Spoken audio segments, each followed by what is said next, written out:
많은 분들이 정관을 어떻게 개정을 해야 되고 정관을 볼 때 어디를 봐야 되고 또 정관을 제대로 정비하지 않았을 때 어떤 불이익이 있는지 그런 부분에 대한 구체적인 궁금증을 말씀하셔서 제가 지난번에 법인 정관 핵심 세미나를 진행을 했었습니다. 전체 분량은 2시간이기 때문에 총 8회에 걸쳐서 영상을 업로드할 예정입니다. 법인 정관이 도대체 왜 중요하고 또 어떤 부분을 어떻게 개정을 해야 하는지 전체적인 정관의 모든 것을 이번 시리즈를 통해서 알 수 있는 시간이 되리라 생각합니다. 본격적인 영상 시작하기 전에 제가 중요한 꿀팁을 하나 알려드릴게요. 저희 영상 하단에 더보기 버튼이 있습니다. 지금 보이시죠? 거기 옆에 V자가 있죠. 그거를 누르시면 저희가 상담 신청하기, 그 다음에 정보를 나눌 수 있는, 절세 꿀팁을 나눌 수 있는 단톡방들이 있어요. 또 1대1 개인 상담도 있고 이렇게 무료 회원가입도 있습니다. 더보기 버튼 누르셔서 대표님들한테 필요한 혜택 꼭 받아가시기 바랍니다. 네, 반갑습니다. 아유, 이렇게 토요일인데도 공부하시겠다고 모이신 열정이 너무나 대단하고요. 또 귀한 시간 할애하신 것만큼 제가 저는 한 10년간 이제 정관 개정 업무를 했는데, 정관 개정은 이제 저희들은 그냥 기본 업무예요. 이게 특별한 컨설팅은 아니고. 근데 처음 컨설팅을 할 때는 가장 기본이 또 정관이에요. 다른 게 아무리 잘 돼 있어도 이 정관이 안 돼 있으면 나중에 평상시에는 표가 안 나요. 그런데 세무조사가 나온다거나 아니면은 우리가 뭔가 액션을 취할 때 퇴직금을 받아간다거나 뭔가 할 때는 이제 또 기본이 정관이다 보니까 항상 제일 먼저 정비를 할 게 정관인 것 같아요. 그래서 어려운 것도 아닌데 이거 하나 안 돼 가지고 이제 뒤에 강의에 나오겠지만 손비 처리가 안 돼 버리니까 그런 부분에서 크게 어렵고, 저희 퇴직금 소명할 때도 다 정관 제출하라 그러고, 늘 또 그런 정기세무조사 같은 경우도 다 정관이 첫 번째예요. 세무조사 목록에 보면, 통지서 오는 거 보면. 그래서 그만큼 중요하니까 또 일선에서 컨설팅 하시는 팀장님들이나 또 실무하시는 우리 업체 실무해 주시는 분들도 이 부분은 중요한 부분이니까 꼭 챙겨 주시고, 오늘 이제 강의 목적은 스스로 정관을 이제 개정할 수 있는 게 목적입니다. 물론 이 정관이라는 게 상법이나 법인세법이 있다 보니까 제대로 하려면은 한도 끝도 없어요. 오늘 저희가 회사에서 아침 10시 부터 5시 까지 그 회사법, 그러니까 정관 때문에 회사법을 하는 거거든요. 이렇게 이제 맨날 하는 전문가들도 수시로 이렇게 공부를 계속 해요. 왜냐면 깊이 알수록 더 많은 걸 할 수 있기 때문에. 근데 오늘은 어쨌든 처음 들어오신 정관을 처음 본 분도 정관을 보면은 어느 부분을 봐야 하는지, 그리고 어떤 게 잘못되어 있는지 이런 거를 이제 구별할 수 있는 눈을 가지실 거예요. 그래서 기본적인 정관 정도는 개정하실 수 있게, 그렇게 오늘 수업 끝나면 하실 수 있게 해야 돼서 좀 빨리 진행을 할 거고요.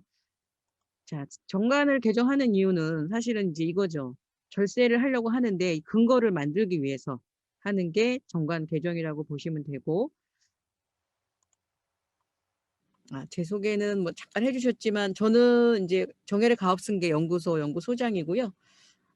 매경 쪽에서도 최우수 컨설턴트 제가 3회 정도 수상했었고, 컨설팅은 한 300개 업체 정도, 그중에 100개 업체는 가업승계, 세금은 500억 이상 절세를 해드렸고, 어, 운 좋게 그래도 굉장히 좀 보수적으로 한 편이어서 이렇게 오래 했는데도 세무적으로 문제가 된 케이스는 단 한 건도 없었어요. 그 이유는 제가 세무사님 100% 같이 협업을 하고, 난이도가 있는 건 2명, 3명까지 껴요. 그러면은 그만큼 어떻게 보면은 이제 소득에서는 낮아지지만 안전하고 더 좋은 플랜을 드려야 되기 때문에 세무사님들 항상 같이, 변호사님, 법무사님 항상 같이 합니다. 자, 진행 강의는 이렇게 될 거예요. 도대체 이 정관을 왜 해야 되는지, 언제 써먹는 건지, 그거를 말씀드릴 거고, 지금 실무하시는 우리 컨설턴트 분들 같은 경우는, 제가 거의 대표님들한테 이제 정관 설명하는 순서대로 뒤에 이제 45분은 왜 해야 되고, 이론적인 거 정리해 드릴 거고, 45분은 실제 정관 띄워놓고서 이제 분석을 하는 거를 말씀을 드릴 거예요. 그래서 그대로 가서 하시면은 정관 설명하는 거에는 충분히 가능하실 거예요. 자, 보시면 지금 한국경제에 나왔던 거 영상에도 있는데 주청을 안 거쳐서 특별 성과를 반환해야 된다. 뭐 이 내용은 뭐냐면 A라는 법인이 있었는데 이 주주들이 과거의 임원들한테 지금은 그만둔 이거 지금 기준으로 보면 이미 그만둔 임원들한테 당신들이 옛날에 받아간 그 성과급 중에 일부가 규정 없이 가져간 거니 그거를 반환해라 이런 거예요. 금액도 되게 크더라고요. 이게 13년, 14년 연봉 외에 46억 원을 성과급으로 받아갔더라고요. 그러니까 뭐 회사가 잘 돼서 받아갔겠죠. 그때 받아간 거를 너희가 주청 없이 이사회 없이 가져갔으니까는 반환을 해라라는 건데 이분들은 뭐라고 임원들은 얘기했냐면 그 당시에 대주주가 허락을 했기 때문에 승낙을 한 거기 때문에 그 당시 주총을 했어도 안 했어도 결과는 똑같다. 왜냐면 했다 하더라도 대주주가 승리를 했으니까. 왜냐하면 이런 우리가 주총 같은 경우에 결의 요건이 있는데 보통은 뭐 한 65% 갖고 있으면 혼자서도 다 할 수 있어요. 다른 사람이 와도 할 수 있고 그러니까 60 정확하게는 이제 67%죠. 3분의 1을 갖고 있으면 다른 사람 다 반대해도 혼자 모든 걸 다 결의할 수 있기 때문에 사실은 뭐 주총이 크게 의미가 없다고 볼 수도 있어요. 하나 안 하나 똑같으니까. 근데 안 했죠. 왜냐하면 하면은 통과가 될 거니까. 쉽게 생각하고 안 하셨는데 결국은 이제 주주들이 이거에 대해서 반환해라. 그래서 대법원에서는 반환하는 걸로 판결이 났습니다. 2심까지 판결이 났고 돌려줘라. 46억을 돌려줘라라고 했고요. 대법원 얘기는 이거죠. 지금 상법 제388조는 정관으로 액수를 정해놓지 않은 이사의 보수는 주총의 결의로 정해야 한다고 규정하고 있다. 며 항소를 기각했다. 그러니까 이제 2심에서까지 이제 기각을 한 거고요. 자, 임원은 이제 어떻게 보면은 근로자랑 많이 달라요. 근로자 같은 경우는 우리가 이제 최저급여라는 게 있잖아요.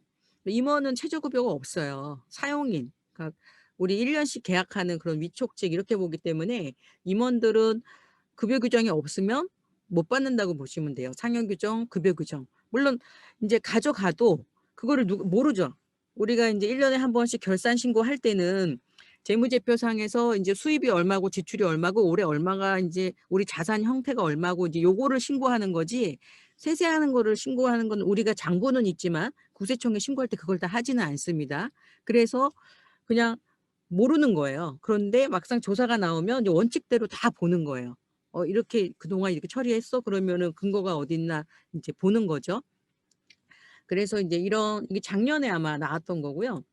그리고 이거 외에도 굉장히 많습니다. 지금 임원 퇴직금부터 시작해서 뭐 급여 상여 이런 거 보시면 대부분 다 이렇게 자, 요거 지금 요거는 질의를 이제 정리를 한 건데 뭐 임원 보수 규정이나 상여 규정이 없는데 총 급여 한도액만을 정한 급여 기준도 적법한 지급 기준에 해당하는지 송금으로 인정이 되는지 이거를 이제 질문을 한 거예요. 예, 그러면 보시면 송금으로 송금 대상 상여금으로 볼 수 있다. 그러니까 무슨 소리냐면은 원래는 이제 1년에 한 번씩 보수계약서라는 걸 쓰거든요. 이제 직원들은 연봉계약서를 쓰고 그러니까 임원들 같은 경우는 보수계약서를 쓰고 거기에 성과급도 다 정해요. 근데 못 정했어요. 거기서 못 했는데 총 한도 금액 보통 정관에 뒤에 이제 정관 실무할 때 보시면 알지만 정관에다가 적었으면 그것도 인정해 줍니까? 라는 질의예요. 그랬더니 국세청에서 답변하기를 그거는 인정을 해준다. 그래서 해마다 작성을 하시는 게 좋지만 보수 계약서를 그것을 못할 것을 대비해서 정관에다가 최소한 총 한도 정도는 넣어 놓으시라는 거예요. 총 한도. 자, 또 보시면 이 회사 같은 경우는 이제 안타까운 게 금액이 얼마 안 돼요. 그냥 직원 수준으로 가져갔대요. 임원들이. 많이 가져간 아까처럼 뭐 46억 이런 거 아니고 100 얼마 뭐 대표님이 575만 원, 뭐 임원들 130만 원 요 정도 가져갔어요. 이 수준은 거의 그 직원하고 비슷한 수준이래요. 그런데 세무조사 나와서 이거에 대해서 이제 과세를 해버린 거예요. 비용 처리 안 하고. 그래서 억울하다. 그랬더니 뭐라 그랬냐면 정관, 주주총회, 사원총회 또는 이사회 결의에 의하여 결정된 급여가 급여 기준을 초과했기 때문에. 그러니까 기준이 없으면 전체 금액이 다 초과한 거죠. 기준이 만약에 있으면 그거에 대한 초과인데 그 정관 총액 정할 때도 그래서 그 부분도 잘 해야 돼요. 보통 P사나 웬만한 회사들이 10억으로 돼 있는데 저희 회사 외관 기업 중에 하나는 그 회장님만 연봉이 5억이고 그다음에 이사들도 한 2, 3억씩 되고 거기다가 성과까지 하면 10억이 넘거든요. 그 회사도 만약에 이제 10억으로 해놨는데 조사가 나오면은 초과분이 다 되는 거예요. 그래서 경비 처리한 거를 부인당할 수 있는 거죠. 그리고 받은 사람은 그러니까 법인 입장에서는 비용으로 처리했는데 부인당하면은 법인세가 다시 나오는 거고요. 개인으로는 내가 그 부인을 당하면 가지급금이 되는 거예요. 인정이자 내고 이제 갚아야 될 돈이 되는 거죠. 이미 받았으니까. 자, 그리고 여기 보시면은 여기 법인세법 시행령에 굉장히 잘 나와 있어요. 상여금 등의 송금 불산입. 언제 상여금이 송금 불산입 되는지 아주 그 법조문에 꼼꼼하게 그래서 앞에 나온 내용이 다 그런 겁니다. 법인이 그 임원, 직원 뭐 이익 처분에 의하여 근데 주의하셔야 될 게 기준이 없어서 하는 것도 있지만 그다음에 연말에 기준 없이 이익이 많이 남아서 그거를 성과급으로 했을 때 이거를 잉여금 그 이익금 처분으로 보기가 쉬워요. 비용으로 안 보고. 왜냐면은 우리가 한 해 동안 일을 했는데 연말에 보니까 많이 남았어요. 대표님들 뭐라 그러냐면 이렇게 뭐 세금 내느니 뭐 직원들한테 인심 쓴다고 이제 뭐 상여하고 임원들도 좀 많이 가져가고 하시잖아요. 그러면은 국세청에서는 그걸 어떻게 보냐면 급여 상여로 보는 게 성과로 보는 게 아니라 이익금의 처분, 배당으로 본다는 거죠. 그렇게 돼버리면은 비용 처리한 건 다 취소가 되는 거고 배당 소득세를 내게 되겠죠. 그래서 이 법인세법 시행령에 굉장히 잘 나와 있습니다. 어떤 경우에 인정하지 않는지에 대해서. 그래서 이런 부분에 대해서 대표님들이 꼭 한번 확인을 하셔야 되고 그렇지 않게 하려면 그 부분에 대해서 정관상에 정비를 해 놓으셔야 된다는 거죠. 자, 제가 이거 보시면 요 내용 한번 볼게요. 임원 상여금으로 지급한 금액을 송금으로 인정할 수 있는지 여부. 조사 당시 지급 규정을 미제출하여 송금 불산입하였으나 심사 청구 시 임원 상여금 지급 규정을 제출하였고 지급 규정에 따라 이사회 결의에 의하여 지급하였음이 확인되었으므로 송금 참입되어야 타당합니다. 무슨 소리냐면 조사를 딱 나와서 너네 이거 지금 상여금 가져갔는데 규정 어딨어? 하니까 이제 못 내놓은 거예요. 그래서 과세를 한 거예요. 비용으로 인정 안 하고 과세를 했는데 여기에서 이제 다시 그거에 대해서 심사 청구를 올린 거죠. 사실은 우리가 규정이 있었다. 여기 있었다. 그때 이제 못 찾은 거예요. 조사 나올 때. 못 찾은 거고 이제 그 다음에 찾아가지고 여기 규정이 있으니까 이 과세한 거를 다시 이제 취소해달라. 이렇게 이제 얘기를 한 건데 여기서 이제 뭐라 그랬냐면 자, 결론은 그거에 대해서 이제 인정을 할 수 없다는 거예요. 붙인 것 같습니다. 네. 쭉 보시면 그거를 그 정관을 나중에 그 규정을 나중에 찾았다고 하더라도 조사 당시에 없었으므로 그 송금 불산입 처분한 거는 정당하다. 이렇게 보는 겁니다. 여기 보시면 여기 이어진 거거든요. 뒷장이 요거거든요. 처리한 거는 정당한 부분이다. 그래서 오히려 이 회사 같은 경우는 조사 당시에 다른 거 부인당한 거는 여기서 이제 그 부분은 인정을 송금으로 삼입해 줬는데 상여 부분만큼은 나중에 규정을 찾아온 거는 인정할 수 없다. 그래서 과세를 그대로 한 케이스입니다. 이거 외에도 엄청나게 많이 있는데 또 하나 이제 주의할 부분은 아까도 말씀드린 것처럼 연말까지 이제 상여가 이익이 많이 남아서 이거를 성과로 하신 거 이 부분인데 그거는 인정할 수 없다고 법인세법에 정확하게 나와 있어요. 나와 있는데 정관을 이제 제가 점검을 하러 가보면 어떻게 돼 있냐면 여기 이제 다 보시면 여기 34조 첫 번째 거 34조 보시면 이익금을 어떻게 처분하겠냐 배당도 약간 하고 뭐 임원들 상여금도 약간 주겠다. 이익금으로 상여금 주는 것 자체가 인정이 안 돼요. 아까 법인세법 보시면. 근데 정관의 버젓이 우리는 이익금으로 상여금을 주겠다 이렇게 하는 거예요. 인정 안 하는 걸 우리는 하겠다. 근데 이게 한 회사가 아니에요. 거의 그 법인 정관을 따로 받지 않은 회사들은 다 이렇게 돼 있어요. 상여금을 잉여금으로 주겠다. 이익금으로 주겠다. 지금 이 회사 같은 경우도 보시면 역시 이익금 처분에 대해서 여기에 임원에 여기는 더하죠. 퇴직금이나 이런 보상금을 이익금으로 주겠다. 네, 여기 굉장히 큰 회사예요. 그런데도 이렇게 돼 있어요. 회사들이. 그래서 지금 이제 대표님들이나 또 실무 하시는 분들 또 팀장님들 제일 처음에 보실 게 이 계산 부분에서 이익금을 어떤 식으로 이 회사가 주는지 확인을 하셔야 돼요. 혹시라도 여기에 상여금이 있지 않는지. 퇴직금, 예전에는 퇴직금 있는 회사들이 많았고요. 상여금 있는 회사는 지금도 많아요. 제가 왜 그런가 봤더니 저희 이제 법인 설립할 때 보시면 표준 정관이라는 거를 다운받을 수 있거든요. 법인 설립할 때 그 표준 정관에 이렇게 돼 있어요. 똑같이.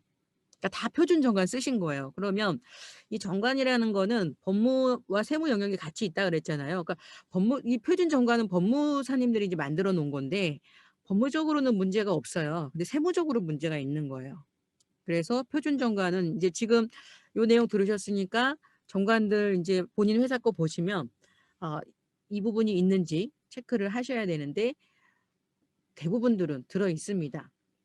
그래서 정관을 우리가 개정해야 되는 이유는 이렇게 규정을 우리가 꼼꼼히 보지 않고 하다 보니까 조사가 나오면 세금을 가져가게끔 하는 규정을 우리 스스로가 다 만들어 놓은 게 굉장히 많아요. 정관상에. 자, 이게 그래서 왜 필요한지 말씀드린 거고, 자, 정관에 대해서 제가 전체 큰 그림을 그려드릴 거예요. 왜냐하면 굉장히 어려워요. 하나씩 보면 정관이라는 게. 세금 걱정 없이 자산을 늘리는 대표님이 있는 한편 평생 모은 자산이 세금 때문에 절반으로 줄어드는 대표님도 있습니다. 무엇이 이런 차이를 만들까요? 세금 지식의 차이 때문이 아닙니다. 회사가 실적이 없기 때문도 아닙니다. 물론 인맥이 없어서도 아닙니다. 그것은 특별한 정보와 실행력의 차이 때문입니다. 사실 큰 자산을 소유한 분이나 존경받는 가업 승계를 이룬 회장님들, 세금 걱정 없이 노후를 즐기는 자산가들도 모두 특별한 절세 솔루션을 활용했습니다. 17명의 전략세무사와 10,000개 이상의 솔루션 경험을 통해서 성공적인 절세 솔루션의 공통점을 찾았습니다. 대표님도 행복한 자산가가 될 수 있습니다. CEO를 위한 절세 솔루션 상담은 지금만 무료로 신청이 가능합니다.